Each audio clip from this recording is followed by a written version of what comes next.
Gervais Oniane, au représentant personnel du président de la République, chef de l'État, chef du gouvernement, le général Brice Clotaire Oligui Nguema. C'est avec honneur et fierté, à l'occasion de la fête de l'indépendance, que je me tiens à cet endroit bien précis, car comme vous pouvez le lire derrière moi, c'est ici que se trouve la place de l'indépendance. Beaucoup de Gabonais ne le savent pas. La tribune officielle, c'est le lieu du défilé, mais la place de l'indépendance se trouve ici même, au 3e arrondissement de Libreville, juste à côté du commissariat central de Libreville. Et derrière moi se trouve le mausolée du président Léomba, premier président de la République gabonaise. C'est ici, le 17 août 1960, que pour la première fois, l'hymne national de la Concorde a été exécuté pour la montée des couleurs. Ceci est un lieu hautement historique. Et ce jour-là, le 17 août 1960, se tenaient la main dans la main les deux premiers grands leaders de l'histoire du Gabon.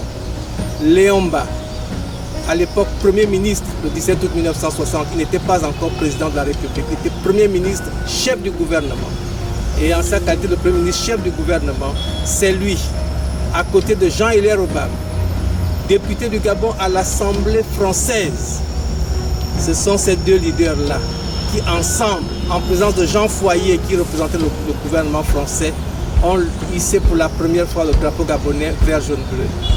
Je voudrais profiter de ce moment solennel pour rappeler, à l'heure de la 5e République, que le Gabon doit valoriser tous ses enfants. Nous devons réécrire par nous-mêmes l'histoire de notre pays. Ce lieu mythique est dédié à tous ceux qui sont morts pour l'indépendance du Gabon. Et parmi les fils du Gabon, que nous avons malheureusement oubliés, il y a Jean-Hilaire Obam. Il était le député du Gabon à l'Assemblée française. C'est-à-dire, c'est le premier Gabonais élu par le peuple gabonais qui a eu le mandat de parler au nom du peuple gabonais à l'Assemblée française. Au même titre que Léopold Sédar Senghor au Sénégal, au même titre que Félix Houphouët-Boigny en Côte d'Ivoire, Jean-Hilaire Obam a été le premier élu du peuple gabonais dans l'histoire de la République gabonaise. Le premier Gabonais qui a été élu par le peuple gabonais pour s'exprimer au nom du peuple gabonais s'appelait Jean-Hilaire Obam. Et c'est ce Gabonais-là, à l'époque député du Gabon à l'Assemblée française, qui s'est tenu ici même le 17 août 1960, à côté du président Léomba, pour qu'ensemble, ils proclament l'indépendance du Gabon.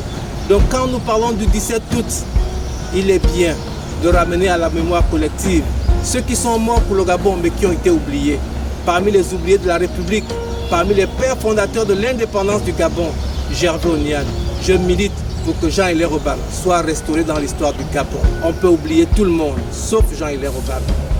J'implore la conscience collective des Gabonais et des historiens gabonais pour s'arrimer à l'inclusivité que prône le président Brice Clotaire Oligui Nguema.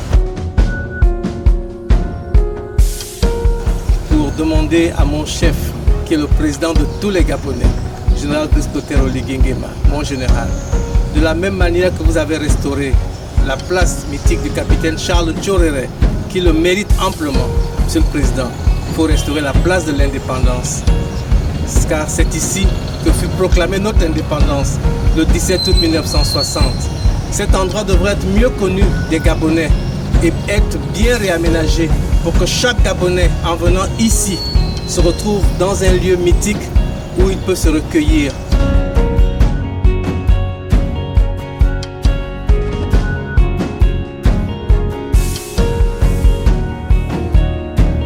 Ce monument que vous apercevez juste derrière moi, c'est avec honneur et fierté que j'ai fait partie des concepteurs de cette œuvre-là. Ça, c'est quand j'ai été maire au 3e arrondissement. Pour marquer ce passage-là, j'ai proposé, et cela a été accepté, que ce monument soit réalisé. Ce monument-là, le conteur de Mvet, parle de l'épopée non pas seulement du peuple Fan, mais de tout le peuple gabonais. Parce que c'est à cet endroit précis que se tenait le peuple gabonais le 17 août 1960 pour assister pour la toute première fois à la montée des couleurs et à l'exécution de l'hymne national La Concorde. Donc ce monument-là, il représente beaucoup de choses. Les Gabonais devraient se l'approprier. Ce conteur de Mvet compte l'histoire de tout le peuple gabonais. c'est là que se tenait le peuple gabonais pour assister le 17 août 1960 à la montée des couleurs, la toute première montée des couleurs pour l'exécution de l'hymne national de la Concorde. Ce jour